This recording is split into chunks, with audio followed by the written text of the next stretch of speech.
Depuis quelque temps, je ne pouvais pas m'empêcher de penser à la Deep Web. J'en avais entendu parler dans des forums en ligne et dans des vidéos YouTube, ce lieu mystérieux et dangereux où l'on peut trouver des choses qu'on ne verrait jamais à la surface. Ma curiosité était piquée.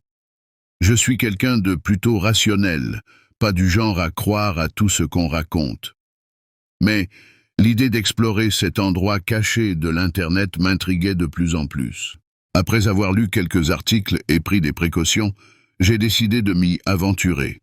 J'ai installé un VPN, téléchargé Tor et me suis préparé mentalement à ce que j'allais découvrir. Je n'avais pas l'intention de faire quoi que ce soit d'illégal.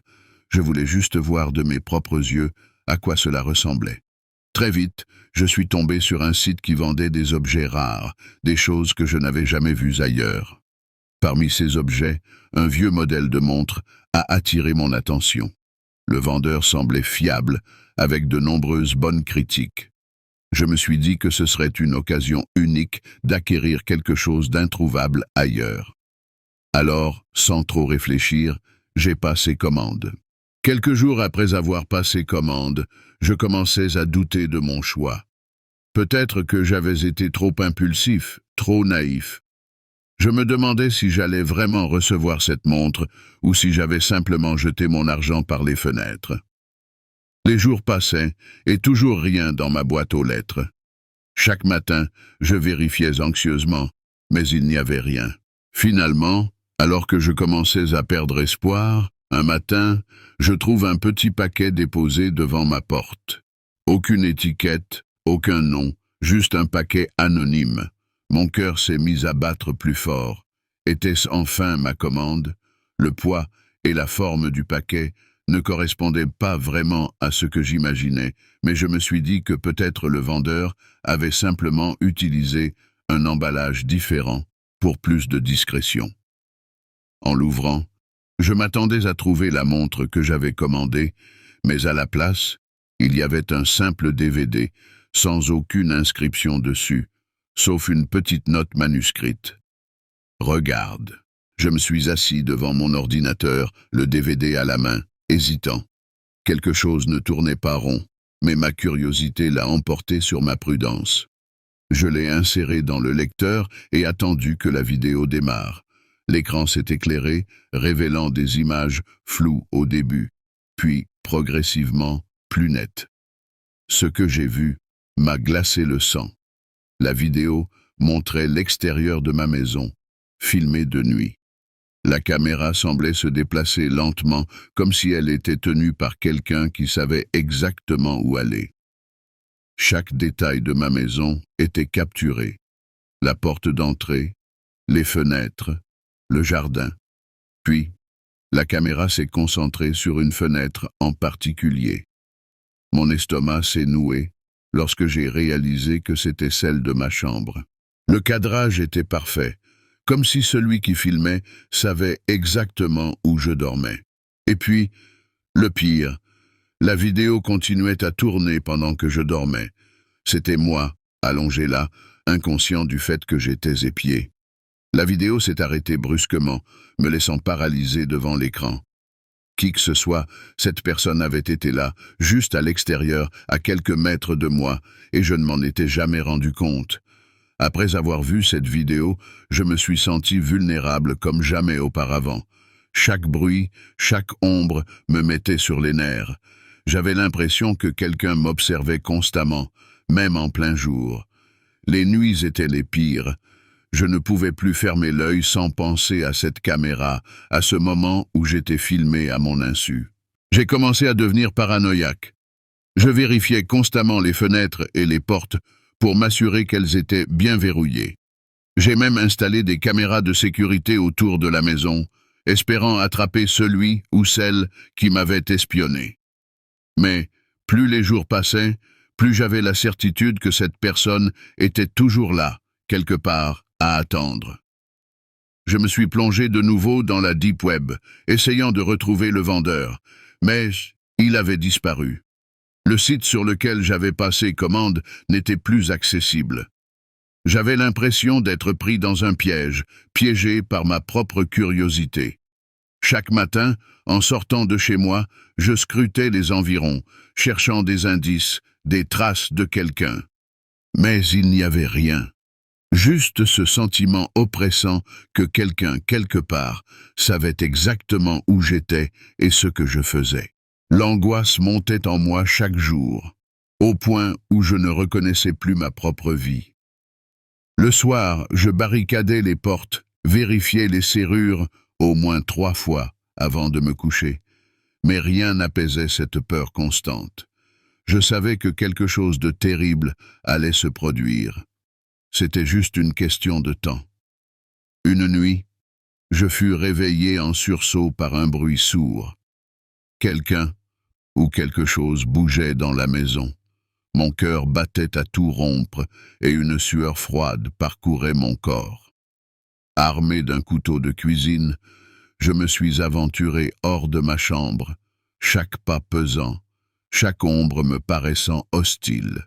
En arrivant au salon, je l'ai vu. Une silhouette sombre, encapuchonnée, se tenait là, à quelques mètres de moi. La lumière de la lune, filtrée par les rideaux, éclairait partiellement son visage, mais ce qui attira mon attention, c'était ce qu'il tenait dans sa main, le fameux paquet, celui que j'avais reçu. Lentement, il en sortit un objet que je n'avais jamais vu auparavant, un enregistreur vidéo portable. Il fit un pas vers moi, silencieux, implacable. Tout mon corps était paralysé par la terreur. Et c'est à ce moment précis que je compris. Ce n'était pas seulement le fait d'avoir été observé qui m'effrayait, c'était l'idée que cet inconnu avait toujours eu l'intention de revenir, de finir ce qu'il avait commencé. La vidéo n'était que le début d'un jeu macabre dont j'étais la proie.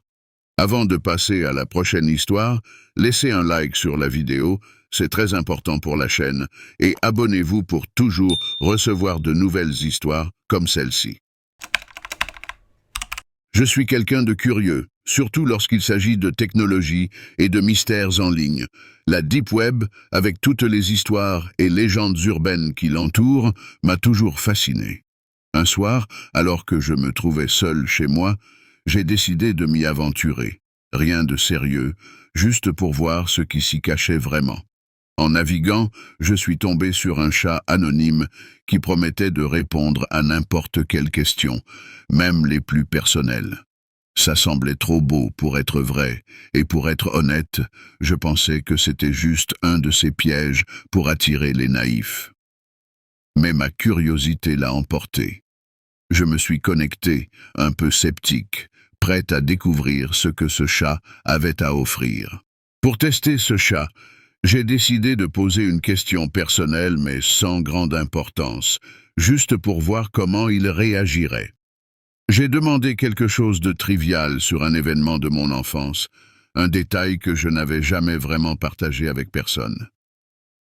Je pensais que le chat donnerait une réponse vague ou générique, quelque chose de sans rapport avec ma véritable question. À ma grande surprise, la réponse que j'ai reçue était incroyablement précise. Non seulement le chat a mentionné l'événement exact, mais il a aussi donné des détails que j'avais totalement oubliés. C'était comme si quelqu'un avait accédé à mes souvenirs les plus enfouis. J'ai commencé à me demander comment un simple chat en ligne pouvait avoir accès à des informations aussi spécifiques et personnelles. Je me suis dit que c'était peut-être le fruit du hasard ou d'un algorithme particulièrement sophistiqué. Mais, en y repensant, cela m'a laissé une impression troublante. À partir de ce moment-là, ma curiosité s'est transformée en une obsession. Chaque fois que je me connectais au chat, je posais des questions de plus en plus personnelles, espérant obtenir des réponses encore plus révélatrices. Et à chaque fois, le chat ne me décevait pas. Il semblait avoir une connaissance approfondie de mon passé, même des aspects que je croyais avoir oubliés ou cachés. Les réponses devenaient de plus en plus détaillées, abordant des souvenirs que je pensais enterrés depuis longtemps. Le chat parlait de personnes de ma vie passée, de décisions que j'avais prises, et même des secrets que j'avais gardés pour moi-même. Je commençais à avoir des doutes sur l'origine de ces informations. Était-ce possible que quelqu'un ait accès à mes données personnelles de cette manière? Chaque révélation me plongeait dans une inquiétude croissante.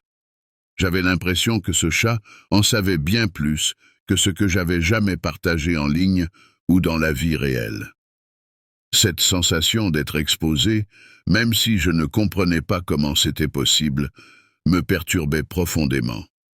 Petit à petit, ce qui avait commencé comme une curiosité innocente s'est transformé en une véritable paranoïa. Je ne pouvais plus ignorer le sentiment croissant que quelqu'un ou quelque chose m'observait constamment. Chaque fois que je rentrais chez moi, je scrutais les alentours, cherchant des signes d'intrusion. Je recevais des notifications étranges sur mon téléphone, des messages sans expéditeur ou des alertes pour des connexions inconnues. Les objets dans ma maison semblaient avoir changé de place, et il y avait des bruits suspects la nuit. Même les voisins, qui avaient l'habitude d'être silencieux, semblaient plus présents, et je me demandais si quelqu'un était là pour me surveiller. J'ai tenté de sécuriser ma maison en renforçant les serrures et en installant des caméras de sécurité. Mais malgré toutes mes précautions, la sensation de vulnérabilité persistait. Le sentiment d'être constamment observé, de ne jamais être vraiment seul, était devenu une partie intégrante de mon quotidien. Cette surveillance invisible me rongeait l'esprit, et je ne savais plus comment retrouver un semblant de tranquillité. L'angoisse constante m'a poussé à enquêter davantage pour découvrir l'origine de cette intrusion dans ma vie privée. J'ai essayé de retracer les messages du chat, cherchant des indices sur l'identité de celui ou celle qui se cachait derrière. Mais chaque tentative se soldait par un échec. Le chat était toujours là, mais chaque piste que je suivais semblait se fermer devant moi. Un soir, alors que je rentrais chez moi, je découvris un dernier message dans le chat. Vous êtes plus proche de ce que vous imaginez. Ce message était ambigu, mais il m'a frappé comme un coup de tonnerre. J'ai regardé autour de moi, cherchant des signes de présence. J'avais l'impression que quelqu'un attendait le moment idéal pour se dévoiler. Alors que je fouillais ma maison, en vérifiant chaque pièce avec une anxiété croissante, je tombais sur un enregistreur vidéo caché dans un endroit où je ne l'avais jamais vu auparavant. En le regardant, je vis des séquences de moi, filmées sans que je m'en rende compte, montrant mes mouvements à l'intérieur de la maison. Mon cœur s'est arrêté. L'idée que quelqu'un puisse avoir accès à chaque détail de ma vie m'a laissé complètement terrifié. Le mystère restait entier. Qui était derrière tout ça? Et pourquoi? Je n'ai jamais trouvé de réponse claire. La dernière chose dont je me souviens est d'avoir regardé le message final, me demandant si cette surveillance invisible allait se terminer ou si je vivrais désormais dans une peur constante, conscient que quelqu'un pourrait toujours me surveiller, même lorsque je ne le savais pas. Ce soir-là, je traînais sur Internet, errant sans but précis, à la recherche de quelque chose pour passer le temps. J'avais déjà exploré les recoins sombres du web auparavant, mais jamais je ne m'étais aventuré aussi profondément. C'est alors que j'ai reçu un message anonyme, sans explication, juste un lien. Un lien qui menait à un forum caché dans les profondeurs de la Deep Web. Par curiosité, j'ai cliqué.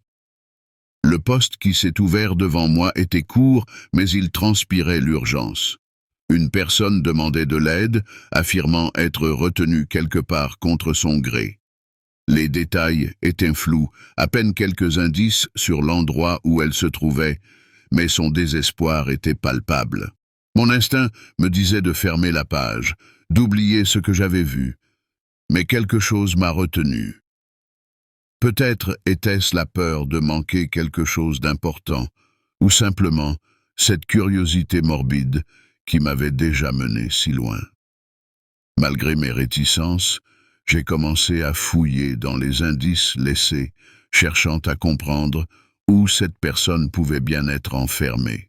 C'est là que j'ai trouvé une mention vague, presque cachée, d'un vieux galpao abandonné dans ma ville.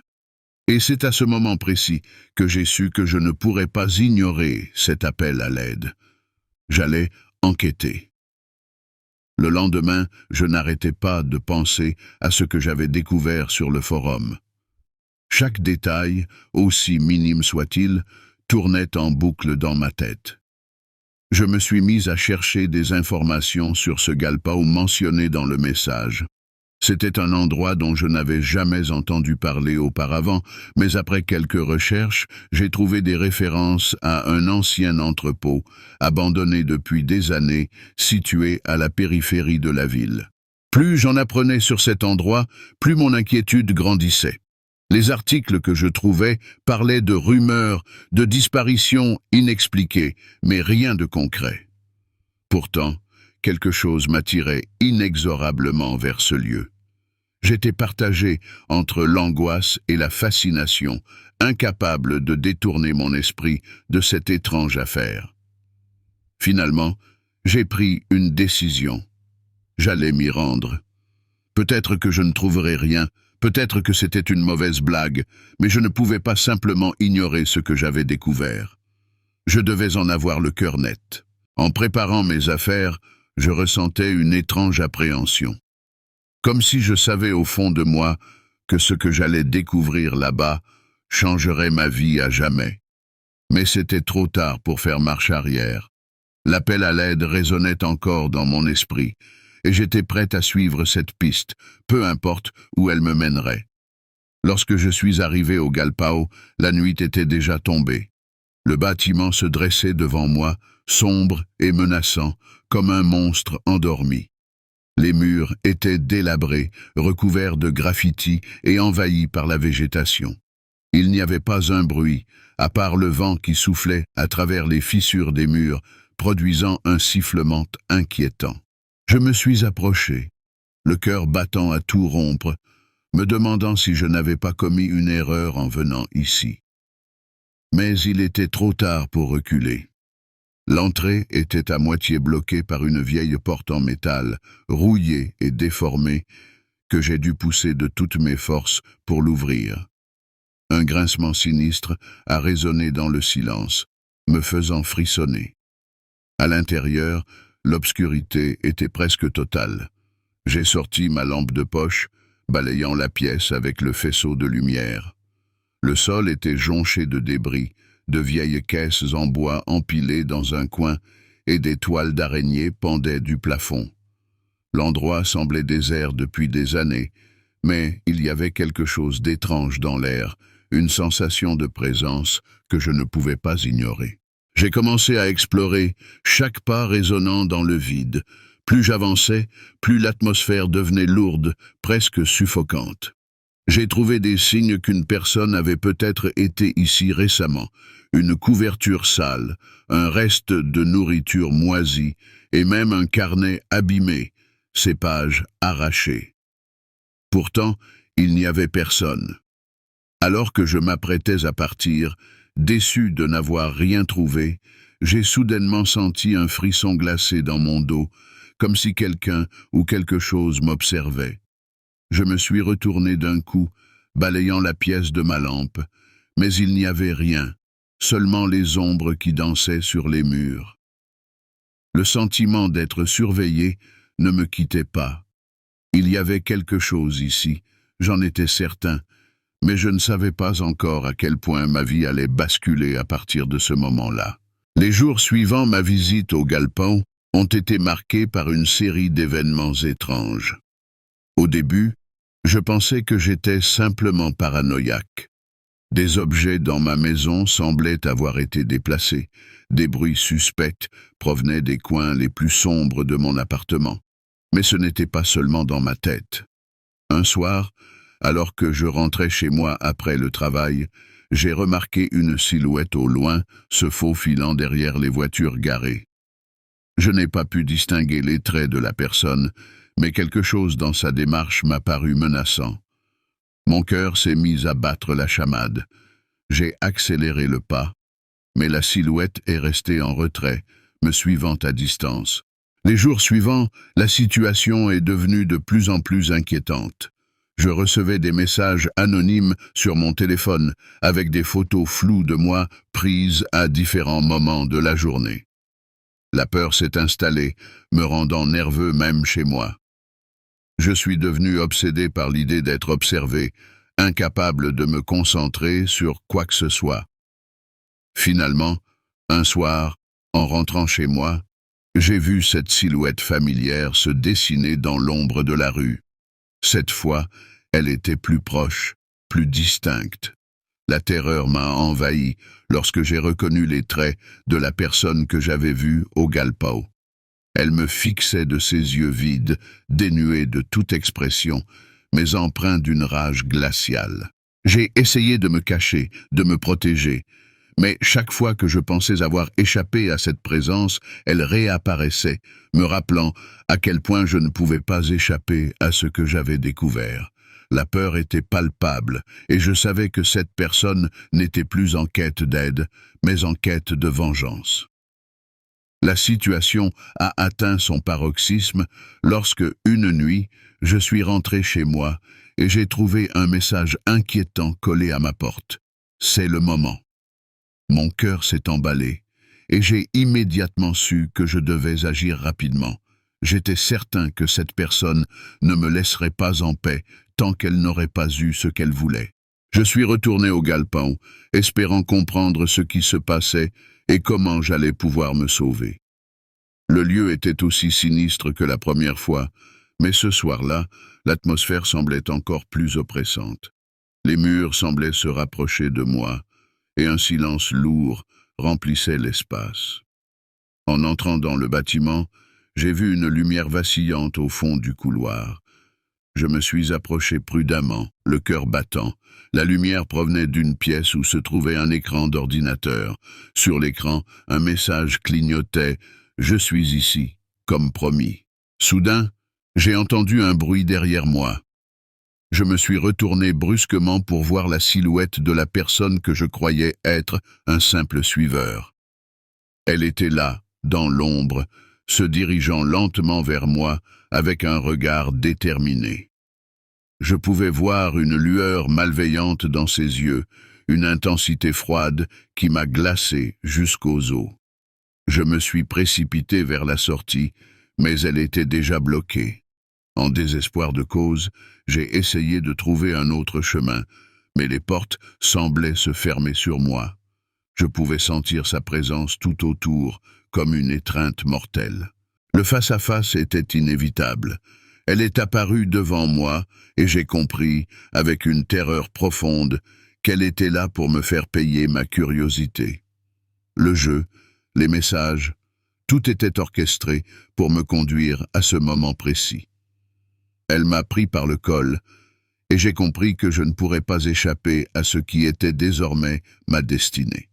Le dernier souvenir que j'ai de cette nuit est celui de la lumière vacillante du Galpão, puis tout est devenu noir, comme si le lieu lui-même m'absorbait, effaçant ma présence de ce monde. Ma vie s'est terminée là où elle avait commencé, avec un mystère non résolu et une fin tragique. Ce soir-là, je traînais sur Internet, errant sans but précis, à la recherche de quelque chose pour passer le temps. J'avais déjà exploré les recoins sombres du web auparavant, mais jamais je ne m'étais aventuré aussi profondément. C'est alors que j'ai reçu un message anonyme, sans explication, juste un lien. Un lien qui menait à un forum caché dans les profondeurs de la Deep Web.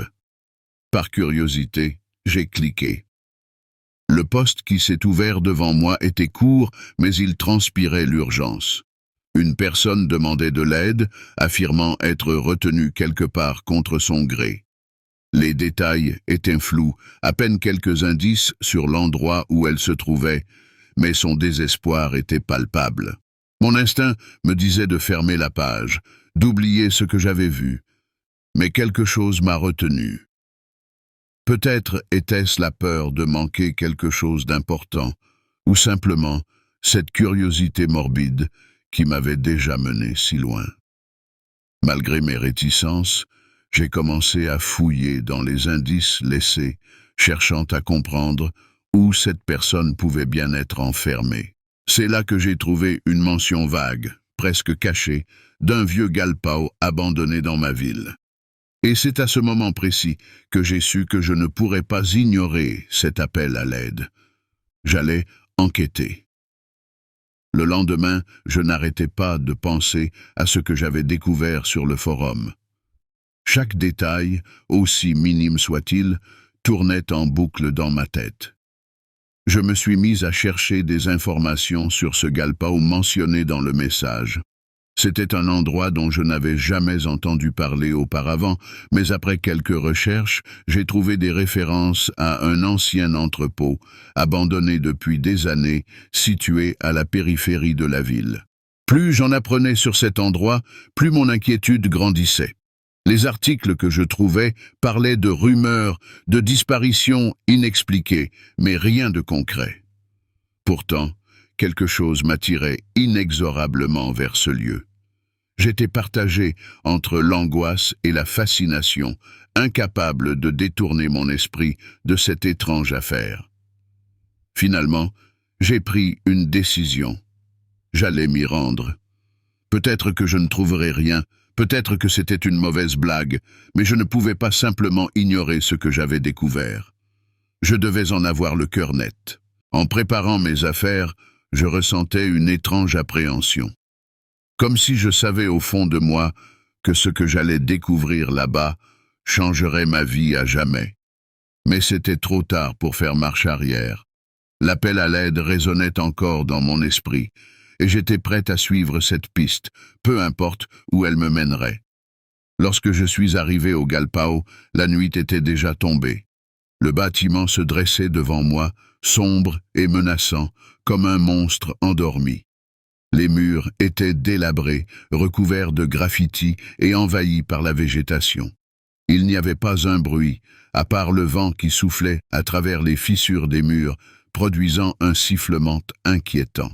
Je me suis approché, le cœur battant à tout rompre, me demandant si je n'avais pas commis une erreur en venant ici. Mais il était trop tard pour reculer. L'entrée était à moitié bloquée par une vieille porte en métal, rouillée et déformée, que j'ai dû pousser de toutes mes forces pour l'ouvrir. Un grincement sinistre a résonné dans le silence, me faisant frissonner. À l'intérieur, l'obscurité était presque totale.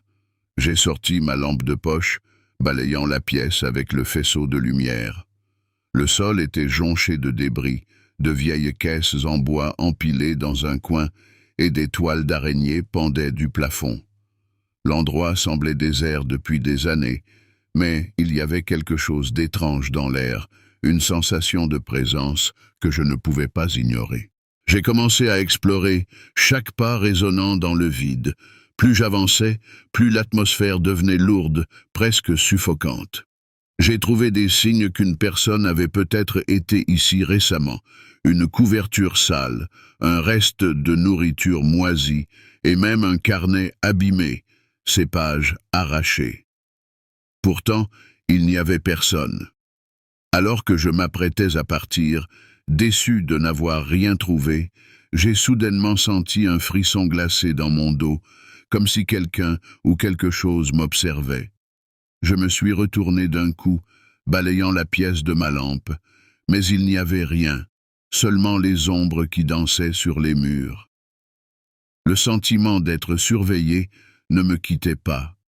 Il y avait quelque chose ici, j'en étais certain, mais je ne savais pas encore à quel point ma vie allait basculer à partir de ce moment-là. Les jours suivant ma visite au galpon ont été marqués par une série d'événements étranges.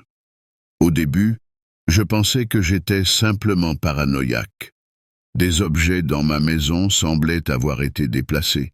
Des bruits suspects provenaient des coins les plus sombres de mon appartement. Mais ce n'était pas seulement dans ma tête. Un soir, alors que je rentrais chez moi après le travail, j'ai remarqué une silhouette au loin, se faufilant derrière les voitures garées. Je n'ai pas pu distinguer les traits de la personne, mais quelque chose dans sa démarche m'a paru menaçant. Mon cœur s'est mis à battre la chamade. J'ai accéléré le pas, mais la silhouette est restée en retrait, me suivant à distance. Les jours suivants, la situation est devenue de plus en plus inquiétante. Je recevais des messages anonymes sur mon téléphone, avec des photos floues de moi prises à différents moments de la journée. La peur s'est installée, me rendant nerveux même chez moi. Je suis devenu obsédé par l'idée d'être observé, incapable de me concentrer sur quoi que ce soit. Finalement, un soir, en rentrant chez moi, j'ai vu cette silhouette familière se dessiner dans l'ombre de la rue. Cette fois, elle était plus proche, plus distincte. La terreur m'a envahi lorsque j'ai reconnu les traits de la personne que j'avais vue au Galpao. Elle me fixait de ses yeux vides, dénués de toute expression, mais empreints d'une rage glaciale. J'ai essayé de me cacher, de me protéger, mais chaque fois que je pensais avoir échappé à cette présence, elle réapparaissait, me rappelant à quel point je ne pouvais pas échapper à ce que j'avais découvert. La peur était palpable, et je savais que cette personne n'était plus en quête d'aide, mais en quête de vengeance. La situation a atteint son paroxysme lorsque, une nuit, je suis rentré chez moi et j'ai trouvé un message inquiétant collé à ma porte. C'est le moment. Mon cœur s'est emballé et j'ai immédiatement su que je devais agir rapidement. J'étais certain que cette personne ne me laisserait pas en paix tant qu'elle n'aurait pas eu ce qu'elle voulait. Je suis retourné au Galpão, espérant comprendre ce qui se passait et comment j'allais pouvoir me sauver. Le lieu était aussi sinistre que la première fois, mais ce soir-là, l'atmosphère semblait encore plus oppressante. Les murs semblaient se rapprocher de moi, et un silence lourd remplissait l'espace. En entrant dans le bâtiment, j'ai vu une lumière vacillante au fond du couloir. Je me suis approché prudemment, le cœur battant. La lumière provenait d'une pièce où se trouvait un écran d'ordinateur. Sur l'écran, un message clignotait « Je suis ici », comme promis. Soudain, j'ai entendu un bruit derrière moi. Je me suis retourné brusquement pour voir la silhouette de la personne que je croyais être un simple suiveur. Elle était là, dans l'ombre, se dirigeant lentement vers moi avec un regard déterminé.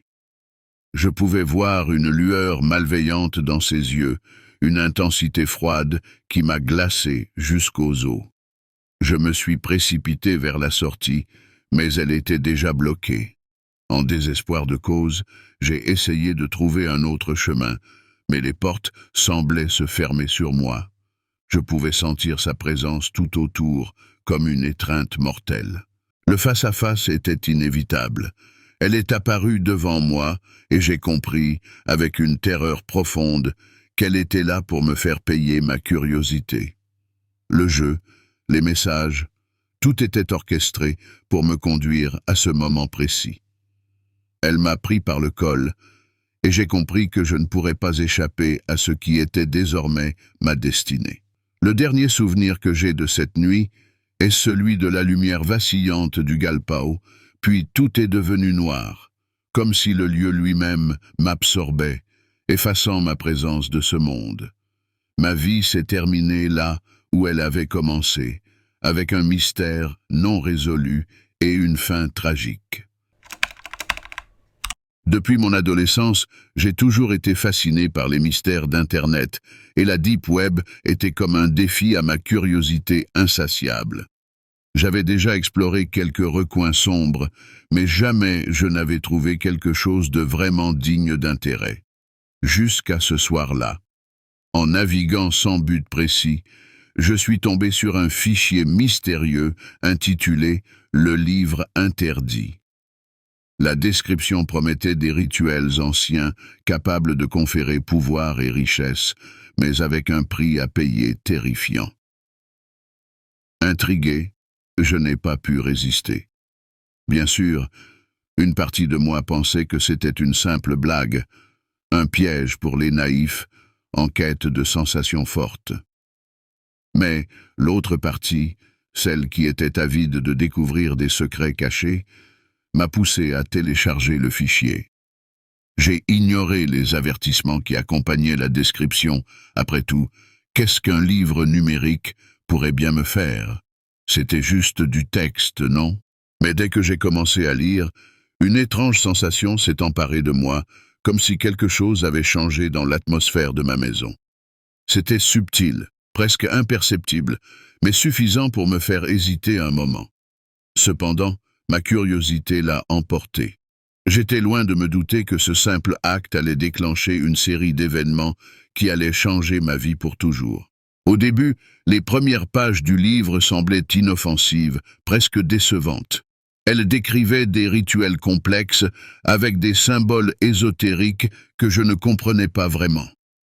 Mais très vite, des événements étranges ont commencé à se produire autour de moi. Ça a commencé par des détails insignifiants. Une ombre qui semblait bouger du coin de l'œil, un léger grincement dans la maison que je n'avais jamais entendu auparavant. Je me disais que c'était probablement mon imagination qui me jouait des tours, influencée par la lecture de ces rituels mystérieux. Mais plus je lisais, plus ces phénomènes devenaient intenses. Une nuit, alors que j'étais plongé dans un chapitre particulièrement obscur, j'ai entendu un bruit sourd venant de l'autre pièce. C'était comme si quelque chose était tombé, mais en allant vérifier, je n'ai rien trouvé d'anormal. Pourtant, une étrange sensation d'être observé ne me quittait plus. Chaque pas que je faisais semblait résonner plus fort, chaque ombre semblait se prolonger un peu plus que d'habitude. J'ai commencé à me demander si ce livre n'était pas plus qu'une simple collection de superstitions. Il y avait quelque chose de profondément perturbant dans ces pages, comme si elles détenaient un pouvoir que je n'étais pas censé comprendre. Mais malgré tout, je ne pouvais pas m'arrêter. C'était comme si une force invisible m'attirait, me poussait à continuer, à découvrir ce que ce livre cachait vraiment. Plus je progressais dans le livre, plus les événements étranges prenaient de l'ampleur. Ce qui avait commencé par de simples ombres fugaces et des bruits inexplicables se transforma en quelque chose de bien plus terrifiant. Une nuit, alors que je tournais les pages, j'ai senti un courant d'air glacial balayer la pièce, bien que toutes les fenêtres soient fermées. J'ai jeté un coup d'œil autour de moi, mais il n'y avait rien. Rien d'autre que cette sensation croissante d'une présence invisible, tapie quelque part dans les ombres. Les objets dans ma maison ont commencé à bouger tout seuls. Une chaise qui glisse lentement d'un côté de la pièce, une porte qui s'ouvre sans raison apparente. Chaque fois, je me disais que j'avais peut-être juste imaginé ces mouvements, que je devenais paranoïaque à force de lire ce livre maudit. Mais au fond de moi, je savais que quelque chose n'allait pas. Les sifflements et les murmures s'intensifiaient aussi. Parfois, j'entendais mon nom chuchoter juste à l'oreille de ma conscience, si faiblement que j'hésitais à croire que c'était réel. Pourtant, ces voix étaient là, persistantes, me rendant de plus en plus nerveux. Il devenait impossible de nier que ce livre exerçait une influence maléfique sur ma vie, mais malgré cela, je continuais à lire, comme ensorcelé par son contenu. Une partie de moi savait que je devais arrêter, mais une autre partie, plus forte, m'incitait à poursuivre, à découvrir ce qui m'attendait à la fin. Finalement, j'ai atteint la dernière page du livre. Le texte y décrivait un rituel final, un acte qui promettait un pouvoir absolu et une richesse infinie, mais à un prix inimaginable, ma propre âme. En lisant les dernières lignes, j'ai ressenti un frisson glacé parcourir ma colonne vertébrale, comme si quelque chose de sinistre venait de se libérer. Un silence oppressant s'est abattu sur la maison, lourd et étouffant, différent de tout ce que j'avais ressenti auparavant. C'est à ce moment précis que j'ai entendu des pas. D'abord lents et hésitants, ils résonnaient dans le couloir, se rapprochant de ma chambre. Mon cœur s'est mis à battre la chamade, chaque battement résonnant dans mes tempes. J'étais pourtant sûr d'être seul chez moi. Chaque fibre de mon être me disait de fuir, de quitter la maison sur le champ, mais mes pieds semblaient cloués au sol. J'ai posé le livre, le souffle court, essayant de rationaliser ce que je venais de vivre, mais en vain. Les pas se rapprochaient, et une peur primordiale s'empara de moi. J'avais réveillé quelque chose en lisant ce livre, quelque chose qui n'aurait jamais dû être dérangé. Je savais que je devais affronter ce qui se trouvait dans ma maison. Rassemblant tout mon courage, je me suis levé lentement et me suis dirigé vers le couloir d'où provenaient des bruits de pas. Chaque pas que je faisais résonnait dans le silence, amplifiant mon angoisse. Les ombres semblaient se tordre sur les murs, prenant des formes presque humaines. Plus je m'approchais, plus la sensation d'une présence tangible se faisait oppressante. En tournant au coin du couloir, je l'ai vu, ou plutôt, j'ai senti sa présence avant de le voir réellement. Une silhouette sombre, immobile, se tenait là, au bout du couloir, ses yeux invisibles fixés sur moi. Mon souffle s'est coupé, et une terreur viscérale m'a envahi. Je savais, sans l'ombre d'un doute, que ce n'était pas une simple hallucination.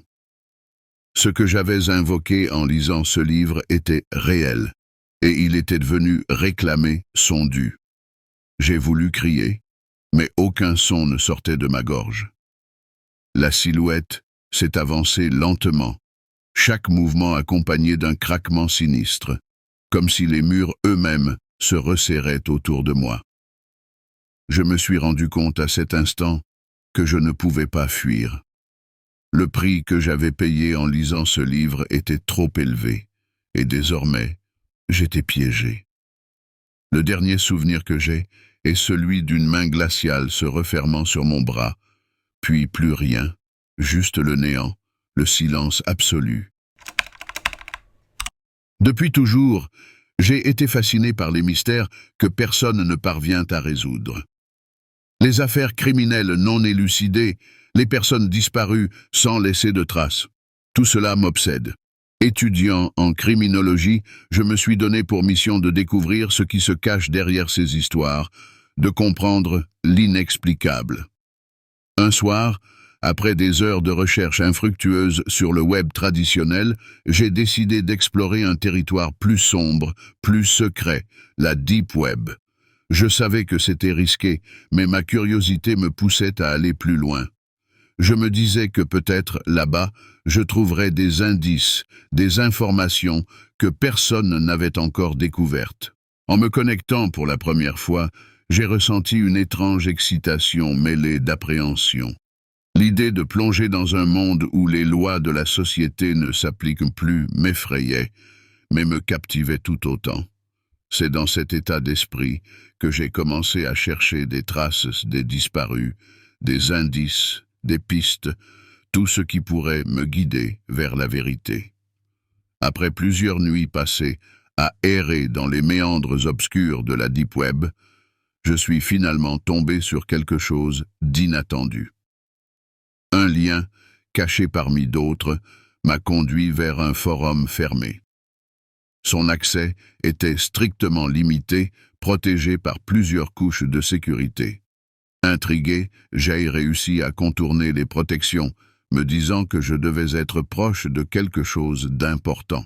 Dès mon entrée, j'ai ressenti un malaise profond. Le forum était différent de tout ce que j'avais vu auparavant. Ici, les membres parlaient de disparition, mais pas de manière ordinaire. Ils partageaient des dossiers complets, des informations que même la police ne possédait pas. Il y avait des photos des disparus, des vidéos, certaines montrant les dernières heures de ces personnes, juste avant qu'elles ne disparaissent. Chaque nouveau fichier que j'ouvrais me glaçait le sang un peu plus. Ces documents ne devaient pas être accessibles à quiconque, encore moins à un étudiant comme moi. Pourtant, je ne pouvais pas m'arrêter. Je devais comprendre qui étaient ces gens qui partageaient ces informations, comment les avaient-ils obtenues. Plus je lisais, plus je me sentais observé, comme si quelqu'un, quelque part, suivait chacun de mes mouvements sur ce forum. En continuant mon enquête sur ce forum sinistre, j'ai commencé à discerner un schéma inquiétant. Les disparitions étaient toutes liées, et ce lien m'a conduit vers une révélation terrible.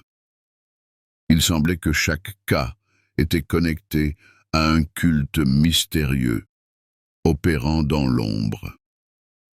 Les membres du forum discutaient de ce culte avec une froideur inquiétante, comme s'ils en faisaient partie intégrante.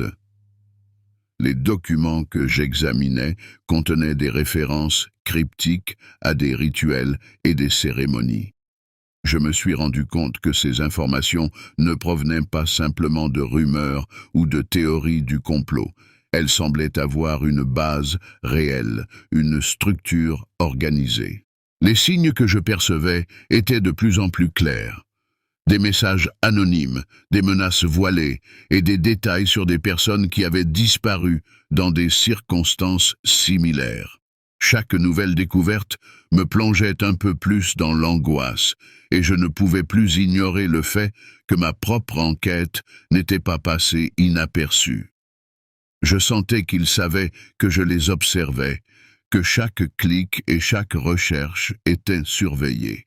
J'ai décidé qu'il était temps de mettre fin à cette enquête.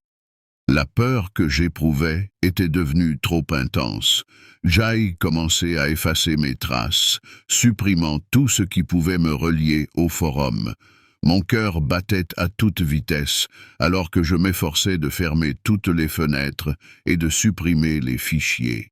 Mais avant que je puisse terminer, j'ai découvert une nouvelle publication sur le forum. Mon nom était mentionné, avec des détails personnels qui me glaçaient le sang. Il y avait aussi une photo de moi prise à mon insu et une description détaillée de mon emploi du temps. Plus alarmant encore, un compte à rebours était affiché, avec une date et une heure précises. L'horreur m'a envahi lorsque j'ai compris que je figurais désormais sur la liste des prochains disparus. Ils savaient exactement où j'étais et ce que je faisais. C'était comme si toute cette enquête avait été un piège savamment orchestré pour m'attirer dans leurs griffes. Mon esprit était en ébullition, cherchant désespérément une solution pour échapper à ce cauchemar devenu réalité. J'ai tenté de fuir, mais l'angoisse paralysante ne me laissait aucun répit. J'ai rassemblé rapidement quelques affaires essentielles, priant pour que ce soit suffisant pour me protéger. Chaque bruit, chaque mouvement à l'extérieur semblait amplifié par la panique croissante qui m'envahissait. En regardant par la fenêtre, je me suis rendu compte que la nuit était tombée. J'avais l'impression que des yeux invisibles me surveillaient depuis l'obscurité. J'ai verrouillé toutes les portes, tiré les rideaux et essayé de me calmer. Mais une terreur irrationnelle s'était installée en moi. Soudain, j'ai entendu un bruit sourd venant de l'entrée de l'appartement, suivi de pas lourds qui se rapprochaient. J'ai cru que mon cœur allait exploser. J'ai regardé autour de moi, cherchant un endroit où me cacher, mais il était trop tard. La dernière chose que j'ai entendue avant que la porte ne s'ouvre était le son de mes propres respirations saccadées et le sentiment que, cette fois, il n'y avait pas de retour en arrière possible.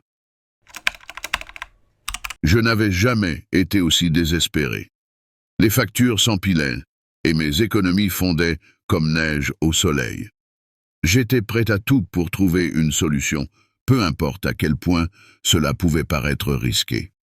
C'est dans cet état d'esprit que j'ai commencé à explorer des recoins sombres d'Internet dont j'avais entendu parler, mais que je n'avais jamais osé visiter auparavant. Un soir, alors que je m'enfonçais de plus en plus profondément dans les méandres de la toile, je suis tombé sur un lien étrange, presque caché. Curiosité piquée, j'ai cliqué dessus et ai été redirigé vers un site dont l'apparence était à la fois archaïque et inquiétante. Le genre de site qui te fait hésiter à cliquer, mais qui, paradoxalement, attire irrésistiblement ton attention. Les promesses y étaient écrites en lettres majuscules. Gagner de l'argent rapidement et facilement. Les tâches proposées semblaient, au premier abord, ridiculement simples. Observer des événements anodins, prendre des photos de lieux abandonnés, ce genre de choses. Et les récompenses? Elles étaient bien trop alléchantes pour que je tourne les talons. Il y avait cependant une clause qui m'a fait hésiter une fraction de seconde. Les conditions étaient volontairement floues, comme si elles cherchaient à dissimuler quelque chose. Mais, aveuglé par la perspective de me sortir enfin du gouffre financier dans lequel je m'enfonçais, j'ai ignoré cette petite voix de prudence dans ma tête. Sans plus réfléchir, j'ai rempli le formulaire d'inscription, signant ce qui allait devenir le pire contrat de ma vie. La première tâche m'a été assignée presque immédiatement après mon inscription. Elle semblait vraiment insignifiante. Je devais simplement me rendre dans un café local et observer un homme assis seul à une table, prendre une photo discrète de lui et la télécharger sur le site. Facile, non? C'était tellement simple que j'ai presque ri en lisant les instructions. Pourtant, en quittant mon appartement, un léger malaise a commencé à m'envahir, comme si quelque chose n'allait pas. Quand je suis arrivé au café, j'ai repéré l'homme tout de suite. Il était assis près de la fenêtre, lisant un journal, un verre de thé devant lui. Je me suis assis à une table à l'autre bout de la salle, essayant de rester aussi discret que possible. Mon cœur battait plus vite que d'habitude, ce qui me semblait ridicule, étant donné la banalité de la situation. Je ne pouvais m'empêcher de ressentir une étrange sensation, comme si j'étais surveillé, même si c'était moi qui observais. Lorsque j'ai finalement pris la photo avec mon téléphone, un frisson glacé a parcouru mon dos. L'homme n'a pas bougé, ne m'a pas regardé, mais j'avais l'impression qu'il savait exactement ce que je faisais. J'ai envoyé la photo sur le site depuis mon téléphone et en quelques minutes, la récompense a été créditée sur mon compte. Le montant était réel, bien plus que ce que je m'attendais pour une tâche aussi triviale. Mais au lieu de me rassurer, cela n'a fait qu'amplifier mon malaise. En rentrant chez moi, une étrange fatigue m'a submergé, comme si cette simple tâche m'avait vidé de toute énergie. Ce soir-là, j'ai eu du mal à dormir. J'étais constamment sur le qui-vive, ma peau frémissait au moindre bruit. C'était comme si une partie de moi avait été laissée derrière, piégé dans ce café avec cet homme que je n'avais jamais vu auparavant et que j'espérais ne jamais revoir. La deuxième tâche est arrivée peu de temps après la première, mais cette fois, quelque chose semblait différent. Les instructions étaient plus précises, presque trop détaillées, et exigeaient que je me rende dans un endroit spécifique à une heure précise, de nuit. Je devais simplement déposer un petit paquet, récupéré à un point de rendez-vous, à l'entrée d'un vieux bâtiment abandonné à l'extérieur de la ville. Rien de compliqué, pensais-je, mais dès que j'ai accepté la tâche, une sensation de lourdeur m'a envahi, comme si une pression invisible pesait sur moi. Le soir venu, je suis allé récupérer le paquet. Il était enveloppé dans un tissu noir, noué avec une ficelle rouge, et il dégageait une odeur âcre, presque métallique. Le toucher du paquet me donnait des frissons, mais je me suis forcé à ne pas y prêter attention. Le besoin d'argent était trop grand pour que je me laisse distraire par des détails aussi insignifiants. Du moins, c'est ce que je voulais croire. En conduisant vers le bâtiment abandonné, mon esprit était embrumé, mes pensées embrouillées, et une migraine sourde a commencé à marteler mon crâne. Chaque kilomètre parcouru semblait drainer un peu plus de mon énergie, comme si la route elle-même aspirait ma vitalité. J'avais la gorge sèche, ma vision se brouillait par moments, mais je continuais, déterminé à en finir. Arrivé sur place, le bâtiment se dressait devant moi, sombre et imposant, comme une carcasse d'un autre temps. L'air autour de moi semblait plus épais, presque tangible, et le silence étaient oppressants. Jai laissait le paquet à l'endroit indiqué, mes mains tremblant légèrement alors que je le posais au sol. Juste au moment où je me redressais, une douleur fulgurante a traversé ma poitrine comme une décharge électrique. Je me suis effondré à genoux, haletant, tandis que des ombres semblaient danser à la périphérie de ma vision. Quand j'ai enfin réussi à me relever, je me sentais vidé, comme si quelque chose d'essentiel m'avait été arraché. J'avais l'impression d'avoir laissé une partie de moi-même derrière, dans ce bâtiment maudit. En revenant chez moi, les premiers signes de ce qui allait devenir un cauchemar permanent ont commencé à apparaître. Des taches sombres devant mes yeux, des bruits étranges qui résonnaient dans ma tête, et ce sentiment persistant qu'une présence m'accompagnait, tapie dans l'ombre, attendant son moment. Le jour suivant, Jay commençait à me rendre compte de l'ampleur de l'erreur que j'avais commise. Les symptômes qui s'étaient manifestés après la deuxième tâche ne faisaient qu'empirer. Ma tête me faisait atrocement mal, à tel point que je ne pouvais plus penser clairement. Ma peau devenait pâle, presque translucide, et mes mains tremblaient constamment. Pire encore, des voix faibles, presque des murmures, résonnaient à l'arrière de mon esprit, répétant sans cesse des mots que je ne comprenais pas. C'était comme si quelque chose ou quelqu'un cherchait à s'insinuer dans mon esprit.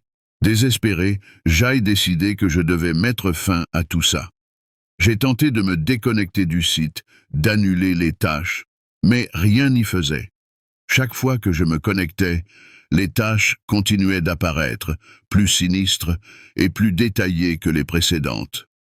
L'option de suppression de compte était grisée, inaccessible. C'est alors que j'ai compris que le contrat que j'avais signé n'était pas simplement numérique.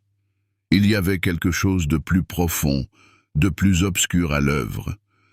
J'ai tenté de contacter l'assistance du site, mais mes messages restaient sans réponse. Puis un jour, Jay reçut un email. Il était écrit en lettres rouges sur fond noir. « Vous ne pouvez pas fuir ce que vous avez commencé. » À cet instant, j'ai senti un poids énorme s'abattre sur mes épaules, comme si la gravité elle-même s'était intensifiée autour de moi. Je savais que quelque chose de terrible allait arriver, mais je ne pouvais pas savoir quand ni comment. Les symptômes physiques ont alors commencé à s'aggraver. Mon nez se mettait à saigner sans raison apparente. Mes oreilles bourdonnaient en permanence, et des échymoses sont apparues sur mon corps, comme si j'avais été battu. Les nuits sont devenues de véritables supplices. J'étais pris de terreur nocturne, incapable de distinguer le rêve de la réalité, voyant des formes sombres rôder dans ma chambre, murmurant des menaces dans une langue inconnue. La peur s'est progressivement transformée en paranoïa. Je sentais constamment une présence derrière moi, mais chaque fois que je me retournais, il n'y avait rien. Mes proches ont commencé à remarquer mon état, mais je ne pouvais rien leur dire. Qui aurait cru à une histoire pareille? À ce moment-là, j'ai compris que j'étais piégé, pris au piège, dans un contrat que je ne pouvais ni annuler ni fuir. J'avais vendu plus que du temps ou de l'énergie, j'avais vendu mon âme, et il était déjà trop tard pour revenir en arrière. J'étais à bout. Chaque tentative de rompre le contrat n'avait fait qu'aggraver mon état. Mon corps était un champ de bataille, je perdais du poids, mes cheveux tombaient en touffes, et mes yeux, toujours rouges et cernés, semblaient appartenir à quelqu'un d'autre. Mais pire encore, c'était mon esprit qui s'effritait. Je ne pouvais plus faire la différence entre la réalité et les hallucinations. Les ombres qui me suivaient étaient-elles réelles? Les murmures dans ma tête étaient-ils vraiment là, ou faisaient-ils partie de la punition infligée par le contrat? Une nuit, alors que je tentais désespérément de trouver une solution, j'ai découvert un vieux forum qui parlait de contrats similaires. Les histoires racontées étaient toutes horrifiantes. Des individus qui avaient tenté de rompre leurs engagements, mais qui avaient fini par disparaître sans laisser de traces, ou pire, étaient restés piégés dans un état de souffrance éternelle. Une seule constante revenait dans chaque récit. Ces contrats étaient scellés avec le sang des victimes, et une fois signés, ils et nuit avaient aucune échappatoire. Ce fut un choc de découvrir que j'avais scellé mon destin avec mon propre sang, sans même m'en rendre compte. Dans un accès de panique, j'ai tenté un dernier rituel, trouvé dans les profondeurs du forum, destiné à briser le lien. Il nécessitait un sacrifice, un dernier acte désespéré. J'ai rassemblé les éléments nécessaires, priant pour que cela fonctionne, pour qu'il me reste encore une chance de m'en sortir. Le rituel a commencé, mais dès les premières minutes, j'ai su que quelque chose n'allait pas. Une force invisible s'est emparée de moi, m'empêchant de bouger, étouffant mes cris. Le rituel a échoué, et avec lui, ma dernière lueur d'espoir. Une douleur insupportable a traversé mon corps, comme si mon âme elle-même était arrachée. Je me suis effondré au sol, vidé de toute énergie. J'ai compris que c'était la fin, mais pas une fin rapide, non. Ce contrat, que j'avais scellé avec mon sang, avait pris tout ce que j'avais de plus précieux. Mon corps est devenu une coquille vide, habité par quelque chose d'autre, quelque chose de plus sombre. Mon existence s'est réduite à un murmure, une ombre dans le coin de l'œil des autres, un avertissement pour quiconque oserait marcher sur le même chemin que moi. Le site est toujours là, attirant de nouvelles victimes, et moi, je suis juste une autre âme perdue, emprisonnée pour l'éternité dans ce pacte infernal. Si vous êtes arrivés jusqu'à la fin des histoires, abonnez-vous à la chaîne, je poste de nouvelles histoires tous les jours. Merci pour votre attention et à la prochaine histoire.